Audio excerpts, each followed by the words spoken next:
Chapter 11. The Brothers Who Do Not Blink. They didn't know how long they'd been walking. There were no longer paths, only suggestions of directions. The forest had thinned slightly, not in foliage, but in resistance. The branches no longer reached to claw them back. The wind had changed. It no longer whispered warnings. It now listened. Bastien was the first to say it aloud. "I think we're near the edge." Else didn't reply. She wasn't sure she believed it. Hope had become too heavy to carry. Ahead, the trees opened just enough to show a glimpse of something different. Light, space, a slope, possibly even a clearing beyond this realm of twisted green and haunted silence. They picked up pace. And then, two shapes stood in their way. Two young men, just standing there. One stood slightly ahead of the other, lean and alert. His skin was the black of obsidian, dark not in shade but in presence, as if he absorbed light. He wore no shirt, only red and black cloth around his waist, chest bare but adorned with crude beaded chains. His hair was tied up tightly, his jaw tense, eyes locked ahead like sharpened knives. The other stood behind, broader in frame, wheat-colored, with a face less sharp but no less intense. He held a long stick across his shoulder casually, yet there was nothing casual about him. His eyes were half-lidded, heavy with a stillness that vibrated like thunder waiting to break. "Stop," said the one in front. "Just that.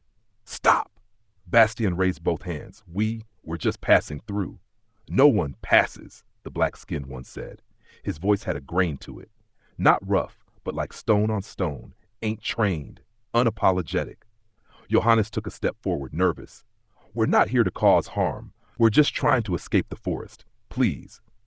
The broader one leaned on his stick. "The forest is watching. Your escape is not yet written."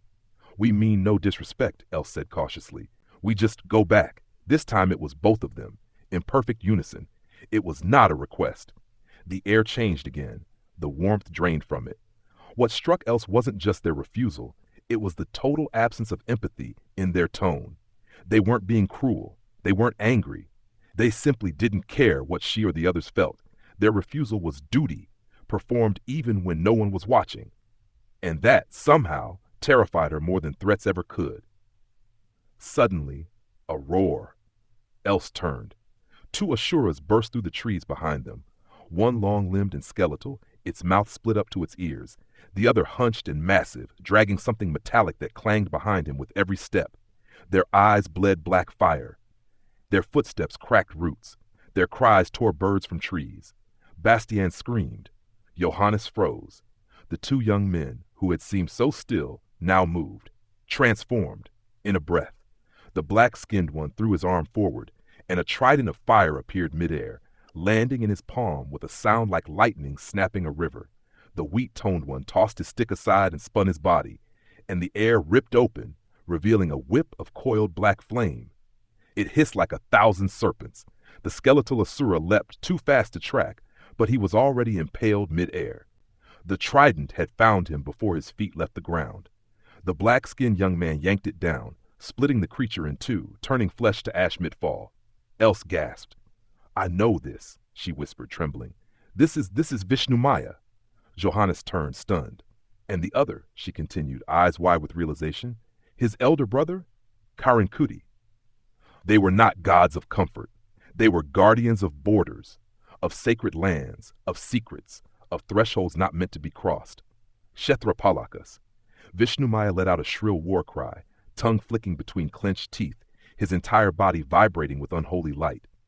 Karinkuti grinned, casually cracking his whip. The second Ashura snarled, launching itself with blind rage. He never even touched the ground. Karinkuti's whip lashed once, and time folded inward. The beast disintegrated, piece by piece, suspended in midair like a puzzle unmade by sound. Blood hissed into vapor. Flesh split, bone twisted into birdsong. The battle was already over. But the deities didn't stop. They laughed. Vishnu Maya laughed first, high and sharp, like lightning carving a mountain. Karinkuti followed, a deeper rolling laughter that shook the leaves off the nearby trees. It wasn't joy. It was something wilder, more primal, feral. Else turned to flee. She didn't know why. They'd saved her, protected her. But when Vishnu Maya turned his face toward her, his eyes still glowing, his laughter still ringing, she lost her soul in that gaze. Not literally, but close. There was a depth in him, a terrifying, wild innocence, like the jungle itself had stood upright and worn a human skin. He wasn't good or evil. He simply was. That rawness was too much. "Run," Else whispered hoarsely. "Run." They turned and sprinted into the forest. Branches snapped at their backs. Roots shifted. The path changed again. Behind them, the brothers were laughing, talking, telling jokes in some forgotten dialect that sounded like roaring rivers and clashing drums. They weren't chasing. They didn't need to. The Asuras were gone. The Guardians had done their work. As the three students vanished back into the belly of the forest, gasping and shaking, they heard one last line from the clearing behind them, loud and sharp, carried by Vishnumaya's voice. "Tell the gods we're awake." Then laughter again. Not cruel, not joyful, just real, unapologetically alive. And the forest, ever watching, closed quietly behind them. They would never again mistake youth for gentleness, nor silence for safety. And shined beyond the flame, two watchers. Above the clearing, far enough to be unseen, but close enough to hear the laughter of the fierce brothers echoing through trees. Two figures stood in stillness, cloaked by the forest canopy, watching with the intensity of two storm fronts colliding in silence. Ravana stood tall, arms crossed over his chest, his eyes narrowed, not in anger, but in sharp, dissecting focus. The moonlight kissed the side of his face, reflecting in his sharp cheekbones like a blade half drawn from its sheath. Beside him, Bhasmasura seethed. His breathing was heavy, his fists clenched, his fingers twitching as though the fire of destruction was already beginning to stir within him. The silver threads that snaked through his ash-colored hair glowed faintly under the starlight, and his eyes burned like coals under wet leaves, restrained, but hot enough to warn of the explosion beneath. "They mock us," Bhasmasura growled, watching Vishnumaya and Karankudi laugh over the fallen corpses of two fellow Asuras. These two lowland guardians with their dancing and blood games. I could end them now. Rip the laughter from their throats. They wear their power like masks. Shall I show them what true rage is? He began to rise from the shadows. Ravana placed a calm, deliberate hand on Bhasmasura's chest. "No," he said. The word landed like stone in a still pond.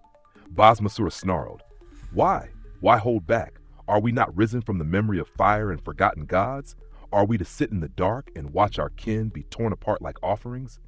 Ravana looked down at the clearing, at the aftermath of the battle. The laughter had faded. The guardians were gone.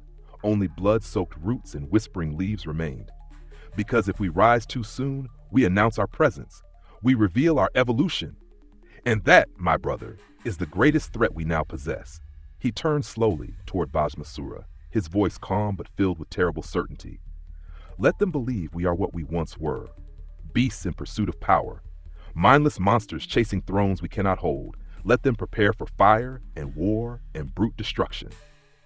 He stepped closer, his voice now barely above a whisper. "But we will bring thought. We will bring planning. We will bring clarity." Bhasmasura's eyes twitched. The anger was still there, but it flickered now with something else. Attention. Ravana continued. "Let the gods think we are chasing their petty crowns. Let them arm themselves for another foolish war." He gestured toward the clearing below, where blood still stained the roots. "Every drop of blood our fellow Asuras spill will be written down, counted, owed.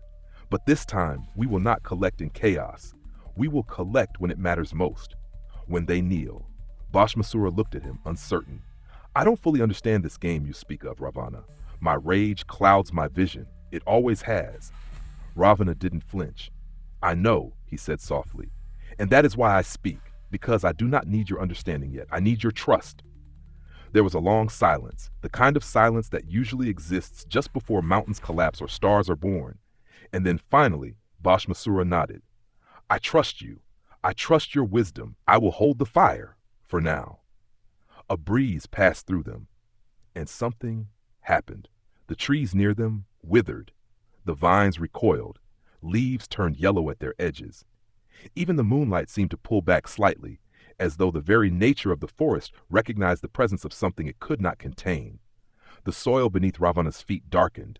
The bark on the nearby tree cracked. And somewhere far in the distance a wolf howled, not in hunger, but in warning. Bhasmasura looked around, noticing it too. Even the forest fears. Ravana's smile was faint, razor thin. Good.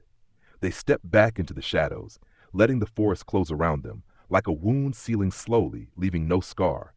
Just a silence more suffocating than any scream. They walked not toward war, but toward design, toward something gods had long forgotten how to fight. End of chapter 11.